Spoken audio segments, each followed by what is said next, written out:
کے مقابلے پہ آنے والی ولایت شیطانی کا ذکر کر رہا ہے. دو طرح کی ولایت کا ذکر کر رہا ہے. ایک حق والی ولایت کا ذکر کر رہا ہے, ایک باطل والی ولایت کا ذکر کر رہا ہے. ارشاد کیا فرمایا؟ اللہ ولی الذین آمنوا یخرجہم من الظلمات الی النور. اللہ فرماتا ہے اللہ صاحبان ایمان کا ولی و سرپرست ہے. اللہ مومنوں کا ولی ہے اور کرتا کیا ہے؟ انہیں اندھیروں میں بھٹکنے نہیں دیتا, انہیں اندھیروں سے روشنی کی طرف لے کے آتا ہے. اللہ کہہ رہا ہے وہ صاحبان ایمان کا ولی ہے, مومنوں کا ولی ہے. تو ایک بات اللہ نے بتلا دی کہ اللہ صرف مومنوں کا ولی ہوتا ہے, کافروں کا ولی نہیں ہوتا. سبحان اللہ سبحان اللہ سبحان مومنوں کا اللہ. ولی ہے, کرتا کیا ہے؟ اندھیروں میں بھٹکنے نہیں دیتا, اندھیروں سے روشنی کی طرف لے کے آتا ہے. اور پھر فرمایا وہ جو کافر ہو گئے ہیں ان کے ولی و سرپرست طاغوت ہیں, اور طاغوت کرتے کیا ہیں کہ ان کو روشنی میں رہنے نہیں دیتے, ان کو روشنی سے لے کے اندھیروں میں لے آتے ہیں, روشنی سے اندھیروں کی طرف لے کے آتے ہیں. اللہ کہہ رہا ہے یہی آگ والے ہیں, اصحاب النار, یہی نار والے ہیں, اور ہمیشہ ہمیشہ جہنم میں جائیں گے.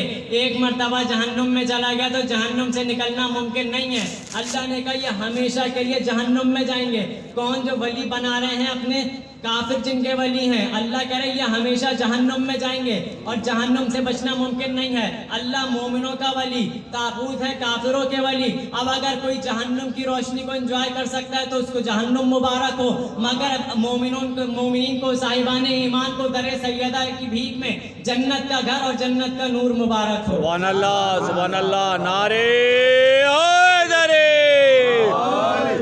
ایک طرف اللہ نے بتایا آگ والے ہیں, ایک طرف رحمان والے, ایک طرف شیطان والے ہیں.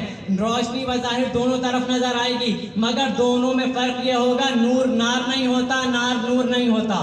دو ولایت اللہ نے بتا دی, ایک اللہ والی ولایت, ایک شیطان والی ولایت. اب سوال یہ ہے پروردگار یہ بھی بتلا دے کہ رحمان والی ولایت کی علامت کیا ہے, خدا کی ولایت کی پہچان کیا ہے. تو اللہ نے اپنی ولایت کی پہچان کرائی, انما ولیکم اللہ ورسولہ والذین آمنوا الذین یقیمون الصلاۃ ویؤتون الزکاۃ وہم راکعون. اللہ فرماتا ہے اللہ ولی, اس کا رسول ولی, اور وہ صاحبان ایمان ولی جو نماز قائم کرے اور حالت رکوع میں زکوٰۃ دے. تو اللہ نے اپنی ولایت رحمانی کا ذکر کر کے بتلا دیا کہ ولایت رحمانی میں اللہ کی ولایت ہے, اس کے رسول کی ولایت ہے, اور ولایت علی اور ائمہ معصومین ہے. اللہ نے بتلا دیا یہ ولایت رحمانی ہے, اس کے مقابلے پہ جو آئے گا وہ ولایت شیطانی کہلائے گا. رحمانی ولایت بتا دی تو الحمدللہ ہم نے اپنے کلمے میں عقیدے میں علی ولی اللہ پڑھ کے بتلا دیا ہم رحمان والے ہیں, شیطان والے نہیں ہیں. سبحان اللہ سبحان اللہ. نعرہ حیدری. سبحان اللہ. بتا دی ہم رحمان والے ہیں, شیطان والے نہیں ہیں. ولایت کی آیت جب نازل ہونے لگی, مسجد نبوی تھی, مولا علی نماز پڑھ رہے تھے, سب لوگ نماز پڑھ رہے تھے, فرادہ نماز ہو رہی تھی. ایک سائل آیا مسجد میں اور آ کر اس نے کہا کوئی ہے جو راہ خدا میں مجھے کچھ عطا کرے, کوئی ہے راہ خدا میں مجھے کچھ عطا کرے.